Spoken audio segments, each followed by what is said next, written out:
What's up, y'all? It's T-Tar, and today we're going to be talking about Charcadet in the Scarlet and Violet DLC. There is some proper attention to give to this Pokemon, so let me give you a rundown of what Charcadet really is. Because there's actually a shot Charcadet could evolve again in these DLCs. So if you go through its Pokedex entries, what Charcadet is a burnt piece of charcoal that came to life and now is an aspiring fighter. It wants to grow up to be something, but it's just a little kid. As you can tell by its name, it's got cadet in it, and in Japanese has boy in it. Armarouge and Ceruledge are in spirit still Charcadet. What's really happened is Charcadet has become kind of cursed. The little kid wears the armor and it becomes a victim of the armor's will and turns into something. So there is an auspicious armor, which, look at it, it must have the bright energy of promise inside, and when Charcadet dons it, it takes on a more blessed path. In Japanese, it's even called blessed armor, hence becoming a fire psychic type. Charcadet fits into the shoes of the armor and gains the Mega Buster and starts fighting as the armor willed it to. Then there's the malicious armor, some kind of cursed armor that holds resentment and evil, and when Charcadet wears this one, it takes on a cursed path.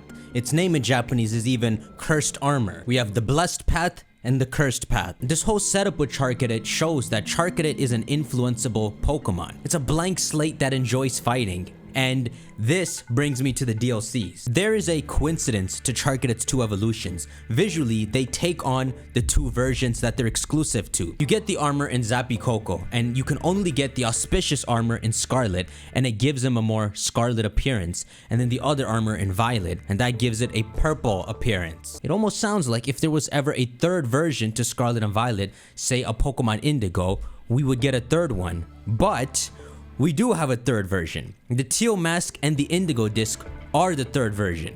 Instead of them reselling the game with improvements and a center ground like Platinum, they're taking the DLC approach. When you see these trailers for the hidden treasure of Area Zero, this is the Pokemon Platinum of Scarlet and Violet. But unlike the Crown Tundra that was disconnected from the main story, this is an actual sequel. So I think it's really possible that Charcadet will evolve in these DLCs. And what's cool is Penny's friend Mela helped raise a Charcadet. This is shown in the story. We never saw the thing evolve. And since the second DLC is an actual sequel to the story, if somehow Team Star is involved in either Blueberry Academy or our final return to Area Zero, she could be the one that reunites with Charcadet and awakens the third evolution. There are many ideas for what this third evolution could be. It could be one where instead of being tied to the past like the current two evolutions, it's one where it's bonding over something current, like with its trainer. As cliche as that sounds like the Dusk Lycanroc to the other two. Right now the two forms stand for something. One is a cursed evil evolution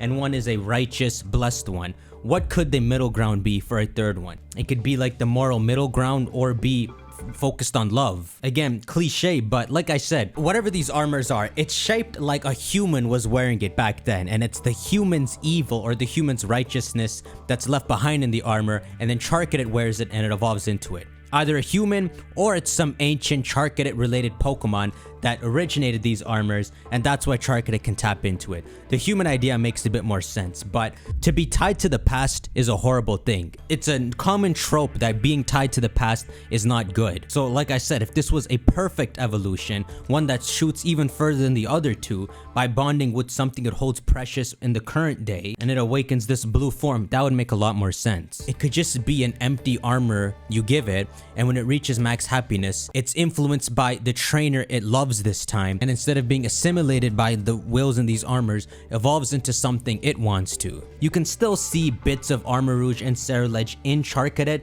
Specifically the top of its head is a bit purple and the rest of Charcadet is a bit red. So it shows that it has a tendency to want to develop into those two forms.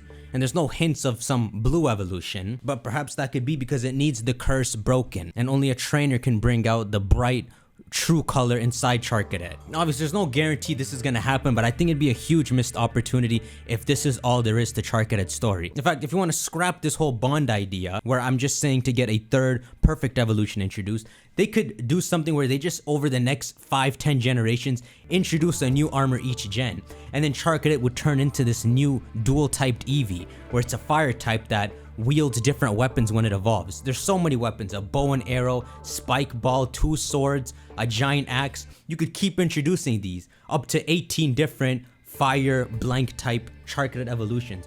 But obviously we're not that on crack, so I just want to focus on there being a perfect third one. Well, Game Freak is on that crack sometime. You can see why I'll never get hired at Game Freak. I'll drain the hell out of their budget. Day one into their boardroom, they'll be like, someone kicked T-Tar out. He keeps talking. I mean, even for the 18 type idea, you can come up with 18 different types of essences humans could pass down in their armor to fill water, grass, fairy, and all.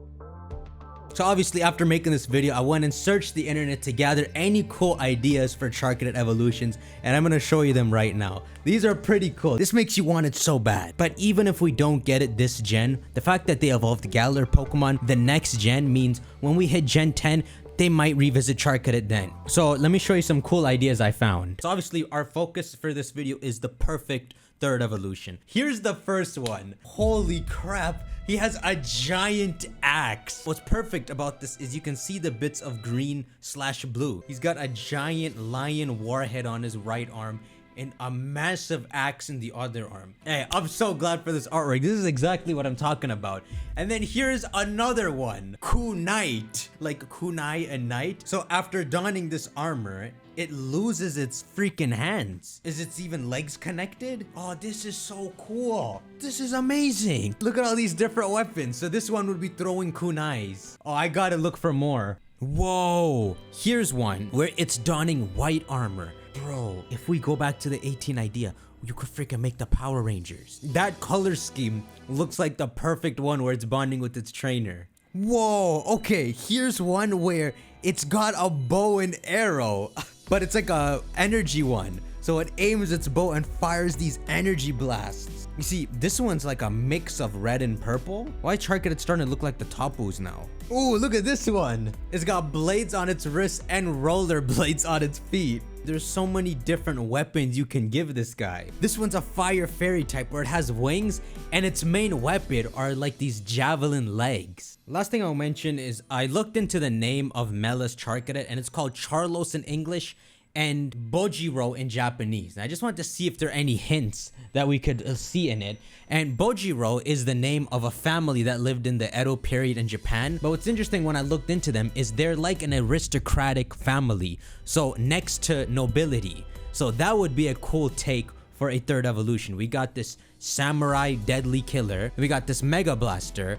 The third one, the perfect evolution being this noble blue royal evolution, would sound like the best one. I know Mela is not the most important character in Team Star, but bringing her back and having her awaken that noble evolution would sound really cool. The Bojiro family declined for a long time, and after like 50 years, a notable member restored the honor of this family's name. So that could be a symbolism for this evolution being lost to time, and then only certain trainers in the current era finally bring it back out by actually bonding with their Charcadet. And even funnier when you look it up, there's another name, the House of Borgia, which is a Spanish noble family that gained relevance in the 16th century as well. The same era. Spanish makes more sense because this is the Paldea region. I think a noble royal blue evolution totally takes the cake. It has to happen, Game Freak. I'ma shut up. Make sure y'all shank that like button. Let me know your thoughts in the comments, and I'll see you on the next video. Take care.